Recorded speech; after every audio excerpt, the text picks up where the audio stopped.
গোটা বাংলাদেশে হত্যা হয়েছে, সব শ্রেণী পেশার মানুষকে হত্যা করেছে।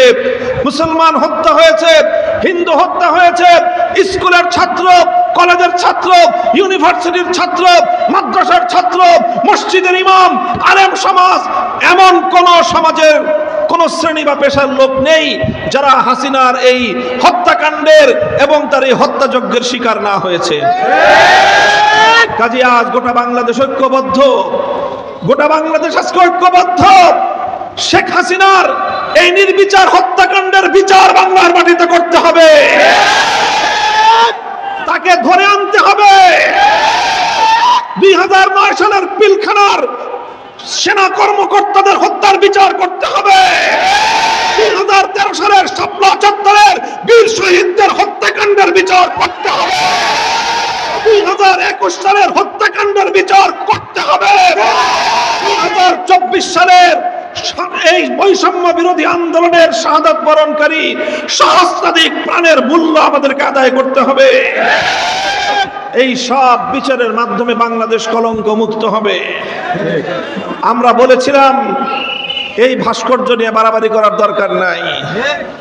আপনার মরা বাপকে আর জাতির সামনে নতুন করে লাঞ্ছিত এবং অপমানিত করার ব্যবস্থা করবেন না। এই কথার বলার অপরাধে আমার বিরুদ্ধে তিনি ক্ষিপ্ত হলেন, এই কথা বলার অপরাধে আমাকে তিনি গ্রেফতার করলেন, এই কথা বলার অপরাধে জাতীয় সংসদে দাঁড়িয়ে আমাকে ব্যক্তিগতভাবে আক্রমণ করলেন, এই কথা বলার অপরাধে তিনি আমার বিরুদ্ধে ষড়যন্ত্রের জাল বুনলেন, এই কথা বলার অপরাধে তিনি আমার বিরুদ্ধে রাষ্ট্রের প্রতিটি প্রতিষ্ঠানকে লেলিয়ে দিলেন। আমরা ধৈর্য ধারণ করলাম, কিন্তু আজ সারা পৃথিবীবাসী সচক্ষে দেখেছে আমাদের সেই সময়ের শান্ত কথা যদি তিনি গ্রহণ করতেন, তাহলে আজকে তার মৃত মরহুম বাবার এই ভাস্কর্যের নামীয় এই লাঞ্ছনা সারা দেশে তাদেরকে বরণ করতে হতো না। স্মরণ করিয়ে দিতে চাই এই ঘটনা থেকে আগামী দিনে সবাই যেন আমরা শিক্ষা গ্রহণ করি। কোনো কিছু নিয়ে অতিরিক্ত বাড়াবাড়ি ভালো নয়। মনে রাখবেন, ক্ষমতা কারোর জন্যই চিরস্থায়ী নয়। আপনি ক্ষমতায় থাকার জন্য জনগণকে যত বেশি নির্যাতন করবেন, একদিন না একদিন গড়ায় গন্ডায় তার মূল্য আপনাকে চুকাতে হবে। কোন দেশে যাবেন? কোন দেশ আজ এই পতিত নিক্ষিপ্ত ডাস্টবিনের মালকে কোথাও আশ্রয় দেওয়ার মতো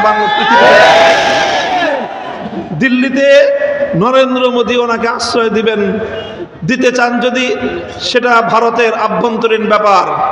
আমরা পরিষ্কার হুঁশিয়ারি উচ্চারণ করতে চাই, দিল্লিতে শেখ হাসিনা এবং তার পুরা পরিবার পুনর্বাসিত হোক, আমাদের আপত্তি নাই। কিন্তু খবরদার, দিল্লিতে বসে বাংলাদেশের অভ্যন্তরীণ বিষয়ে নাক গলাবার চেষ্টা করলে এদেশের 18 কোটি মানুষ স্বাধীনতা রক্ষার জন্য যুদ্ধের ময়দানে হাজির থাকবে।